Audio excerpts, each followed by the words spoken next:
Hello friends, बहुत ही स्वागत है दोस्तों आज की इस नई वीडियो में। दोस्तों आज मैं आपके लिए सीटेट में पूछे गए एक इम्पोर्टेंट वैज्ञानिक जिनका नाम है नॉन चॉम्स्की, उन्हीं के बारे में आज की इस वीडियो में हम डिस्कशन करेंगे कि ये नॉन चॉम्स्की कौन थे, आखिर इन्होंने भाषा के सिद्धांत के बारे में अपना क्या मत दिया है, इसी के बारे में आज की इस वीडियो में जानेंगे। दोस्तों ये टॉपिक इतना ज़्यादा इम्पोर्टेंट है, ये वैज्ञानिक हमारे लिए, कि सीटेट का अगर आप एग्ज़ाम देते हैं तो कम से कम 1 से 2 नंबर तो इनके बारे में ही आता है और पूछा ही जाता है। तो चलिए आज हम 1 से 2 नंबर पक्के करने के लिए आज हम क्या करते हैं, नॉन चॉम्स्की के बारे में पढ़ेंगे और इनसे रिलेटेड जो भी प्रश्न होगा जो प्रीवियस ईयर का पूछा गया है उसको भी हम लोग क्या करेंगे, बनाने का प्रयास करेंगे। तो चलिए दोस्तों शुरू करते हैं। दोस्तों यही है हमारे नॉन चॉम्स्की, कुछ देखने में कुछ ऐसे लगते हैं, यही नॉन चॉम्स्की है जो कि अपने भाषा के बच्चों में कि क्या होता है, भाषा कैसे सीखी जाती है, बच्चे किस चीज़ को लेकर के जन्म होते हैं, उन्हीं के बारे में हम लोग इसमें जानेंगे। तो इनसे आप परिचित हो जाइए। ये अमेरिका के रहने वाले ये वैज्ञानिक थे। चलिए नीचे हम लोग जानने का प्रयास करते हैं थोड़ा और डिटेल में। तो देखिए दोस्तों, नॉन चॉम्स्की के बारे में अभी हम लोग पढ़ेंगे। तो नॉन चॉम्स्की जो है क्या दिए थे, भाषा का सिद्धांत यानी कि इनबॉर्न थ्योरी दिए थे। कौन दिए थे, नॉन चॉम्स्की दिए थे। और ये नॉन चॉम्स्की जो थे कहाँ के थे दोस्तों, ये अमेरिका के रहने वाले व्यक्ति थे। कौन, नॉन चॉम्स्की। और देखिए अगला स्टेप हमारा ये है कि इनका मानना था कि बच्चे में भाषा सीखने की जन्मजात क्षमता होती है। क्या होती है, जन्मजात क्षमता, जिसे कि हम लोग इंग्लिश में कहते हैं इनेट एबिलिटी। ये आपको इंग्लिश पेपर में भी काम आएगा। तो इनका जो मत था क्या था दोस्तों, बच्चे की जो भाषा सीखने की जो क्षमता होती है वो क्या होती है, तो वो जन्मजात होती है। ठीक है, जन्मजात होती है बच्चे की क्षमता।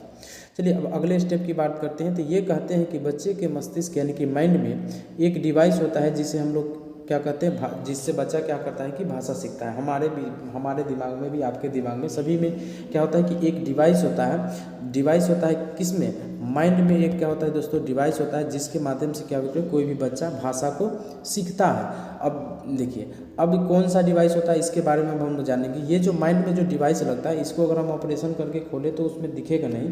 ये हमारा प्रकृति का दिया हुआ एक मतलब डिवाइस है जिसमें हम अपनी भाषा को क्या करते हैं कि सीखते हैं। चलिए अब हम आगे बढ़ते हैं कि वो आखिर वो डिवाइस जो है कि वो डिवाइस कौन सा है। तो वो दोस्तों डिवाइस जो है आपका, वो आपका ये डिवाइस है LAD। आपसे पूछा जाएगा कि LAD यानी कि भाषा अधिग्रहण, जिसको हम लोग हिंदी में बोलते हैं, इसको जो है कि किसने कहा, कौन सा मतलब बच्चे के दिमाग में कौन सा डिवाइस लग रहा था, तो LAD। अब हम लोग थोड़ा इसके बारे में जानेंगे कि LAD होता क्या है। तो दोस्तों LAD आपका होता है, L का मतलब होता है लैंग्वेज, A का मतलब इक्वाजिशन और D का मतलब होता है डिवाइस। लैंग्वेज का मतलब होता है भाषा, इक्वाजिशन का मतलब होता है अधिग्रहण करना और डिवाइस का मतलब होता है दोस्तों क्या चीज़, यंत्र। यानी कि लैंग्वेज इक्वाजिशन डिवाइस, यानी कि इसका जो हिंदी में पूरा नाम एक साथ पढ़े तो भाषा अधिग्रहण यंत्र हो जाएगा, यानी कि लैंग्वेज इक्वाजिशन डिवाइस। कौन दिए थे ये, कौन बोले थे ये, तो आपका हो जाएगा नॉन चॉम्स्की। कौन हो जाएगा दोस्तों, नॉन चॉम्स्की। अब चलिए अगले स्टेप की ओर बढ़ते हैं। अगले स्टेप जैसे कि अब देखिए दोस्तों, यही हमारा भाषा अधिग्रहण, ये हिंदी भाषी परिवार के लोग हैं और ये मान लेते हैं थोड़ा देर के लिए हम लोग इंग्लिश भाषी परिवार के हैं। तो हिंदी भाषी परिवार के अगर हमको मान लेते कि हिंदी की अगर सीखने की ज़रूरत था, हिंदी अगर हम लोग रह के सीखे तो हमको न तो किसी टीचर की हेल्प मिला, हमको न तो हमको क्या चीज़ किसी दूसरे के सहयोग से मिला। हम क्या हुआ, अपने परिवार में ही रह करके, अपने आसपास में ही रह करके हम क्या किए, अपनी भाषा को हिंदी को सीख रहे। वैसे अगर मान लेते हैं कि अगर हम इंग्लिश परिवार में रहते तो हम इंग्लिश बोलना सीख जाते, हिंदी परिवार में रहते हिंदी में सीख, पंजाबी में रहते तब पंजाबी बोलना सीखते। तो ये हमारा क्या होती है, एक जन्मजात क्षमता होती है। बच्चे जो होते हैं अपने जन्मजात क्षमता लेकर के क्या होती है कि जन्म को लेते हैं और अपनी भाषा को क्या करते हैं कि सीखते हैं। अब दोस्तों अगला स्टेप हमारा क्या है, अगले स्टेप की ओर बढ़ते हैं दोस्तों। इन्होंने क्या दिया था, एक सिद्धांत दिया था। कौन सा सिद्धांत दिया था, भाषा क्या होता है कि सार्वभौमिक व्याकरण, यानी कि जिसे कि हम लोग बोलते हैं यूनिवर्सल ग्रामर का इन्होंने सिद्धांत दिया था। किसने, तो आपका हो जाएगा नॉन चॉम्स्की। इसको आप ध्यान में रखिएगा। कौन पूछा जाएगा, सार्वभौमिक व्याकरण का जो है कि सार्वभौमिक व्याकरण का सिद्धांत किसने दिया, तो आपका क्या हो जाएगा, नॉन चॉम्स्की। आप ध्यान में रखिएगा क्योंकि इस थ्योरी से आपका 2 नंबर पक्के हो जाने ही हैं। चलिए अब आगे चलते हैं दोस्तों। इन्होंने नॉन चॉम्स्की जो है कि नॉन चॉम्स्की ने भाषा के 2 लेवल को बताए हैं। कौन कौन से लेवल को बताए हैं, तो इन्होंने भाषा के लेवल को दो भागों में बांट कर बताया है और वो 2 भागों को हम लोग अभी जानने का प्रयास करेंगे कि वो 2 भाग कौन कौन से हैं। तो यही दोस्तों वो 2 भाग हैं। कौन कौन से हैं, ये पहला भाग की बात हम लोग करेंगे। पहला भाग हमारा सरफेस एरिया यानी कि सतही संरचना। क्या बोलते हैं, सतही संरचना। अब इसको थोड़ा हम लोग जानेंगे कि आखिर सतही संरचना जो होता है, सतही संरचना क्या होता है। तो सतही संरचना की अगर हम बात बात करें तो सतही संरचना में होता है, इसमें बच्चा ध्वनियों को और शब्दों को जानता है, लेकिन उसका क्या करता है कि अर्थ को मतलब कि नहीं, अर्थ नहीं जानता है। इसमें तो क्या होता है, शब्द और ध्वनियों को जानता है लेकिन उसका अर्थ नहीं समझ पाता है। जैसे कि आपको एग्जाम्पल के लिए हम एक चीज़ यहाँ पे लिखेंगे लिए हैं, जैसे कि यहाँ पे देखिए, जैसे कि इसमें मम्मी पापा खाना पीना आदि, ये सब दोस्तों ये क्या है, ये सब का अर्थ मतलब कि शब्द तो जानता है लेकिन इसका अर्थ नहीं जानता। जैसे कि ये देखिए, अब जैसे कि यहाँ पे अगर आपको एग्जाम्पल बताए, जैसे कि अगर हम लोग रहते हैं तो अपनी बोलचाल की भाषा में बात करते हैं, क्या चल रहा है तो हम लोग कहते हैं कि बस मज़े में चल रहा है, ऐसे वैसे जो होता है वो हम लोग बातें करते हैं। लेकिन अब हम लोग चलते हैं थोड़ा गहरी संरचना, यानी कि 2 नंबर में हमारा कौन था, डीप संरचना। डीप संरचना को हम लोग बोलते हैं गहरी संरचना इंग्लिश में। इनमें शब्दों का अर्थ का ज्ञान होता है। अगर मान लीजिए कि अगर हम किसी इंटरव्यू में जाते हैं और इंटरव्यू में जाने के बाद अगर हमसे पूछा है कि आप क्या करते हैं, तो हम उसको क्या करेंगे कि हम अपना बायोडाटा देंगे ये सब, लेकिन ये नहीं, फालतू की बातें तो इसमें नहीं करेंगे।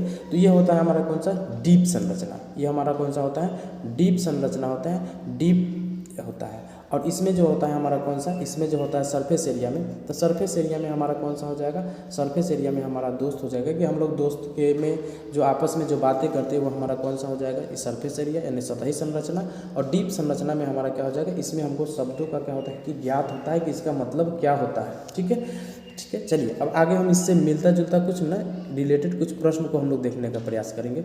चलिए दोस्तों, पहला प्रश्न हमारा ये रहा, अभी जो हम आपको ऊपर में बताए हैं वही चीज़ आपको नीचे में भी करना है। पहला प्रश्न है दोस्तों हमारा कि नॉन चॉम्स्की के अनुसार कौन सा कथन जो है कि हमारा सही है, कौन सा कथन सही है नॉन चॉम्स्की के अनुसार। अभी हम लोग देखेंगे नॉन चॉम्स्की के अनुसार कौन सा कथन सही है। एक में लिखा गया है कि बच्चे में भाषा सीखने की जन्मजात क्षमता नहीं होती, तो ये हमारा ऑप्शन कट हो जाएगा। क्यों, क्योंकि अभी हम लोग ऊपर में जाने हैं कि बच्चे में जो होता है ना कि भाषा सीखने की जन्मजात क्षमताएं क्या होती है कि होती है, लेकिन इसमें क्या है कि नहीं है, तो ये हमारा निगेटिव होगा। हमसे क्या पूछा है, पॉजिटिव पूछा है, तो ये हमारा क्या हो जाएगा, निगेटिव हो जाएगा। अब अगले ऑप्शन की ओर चलते हैं, बच्चे में भाषा सीखने की क्या होती है कि जन्मजात क्षमताएं होती है, तो यही हमारा ऑप्शन नंबर बी सही हो जाएगा, यही हमारा राइट आंसर हो जाएगा। यानी कि अभी हम लोग पढ़े थे कि बच्चे में जन्मजात होती है क्या चीज़, भाषा सीखने की जन्मजात क्षमताएं होती है, यानी कि आपका ऑप्शन नंबर यहाँ पे भी राइट आंसर हो जाएगा। चलिए दोस्तों, अब हम लोग अगले प्रश्न की ओर चलते हैं। अगला प्रश्न में हम चलेंगे, अगला 2 नंबर प्रश्न है हमारा, बहुत ही बढ़िया प्रश्न है दोस्तों। भाषा और विचार के संबंधों की चर्चा में अग्रनवी का दोस्तों, अग्रनवी का मतलब होता है दोस्तों आगे, यानी कि भाषा और विचार के संबंध में अग्रनवी कौन है, यानी कि कौन से जो है कि अग्रनवी है इसके लिए, तो आपका हो जाएगा जीन पियाजे, इसमें है स्किनर है, नॉन चॉम्स्की, लीव वाइगोत्स्की। तो आपका दोस्तों इसका अगर राइट आंसर की बात करें तो नॉन चॉम्स्की यही सबसे अग्रनवी माने जाते हैं। कौन से माने जाते हैं, नॉन चॉम्स्की माने जाते हैं सबसे अग्रनवी। किसमें, भाषा और विचार के संबंधों में कौन माने जाते हैं, नॉन चॉम्स्की। अग्रनवी का मतलब होता है दोस्तों आगे, यानी कि अग्रनवी कौन माने जाते हैं, तो नॉन चॉम्स्की हो जाएगा दोस्तों। तो ये रहा कुछ आज के लिए प्रश्न, और ये हमारा आज जो था, आज हमारा पहला क्लास था।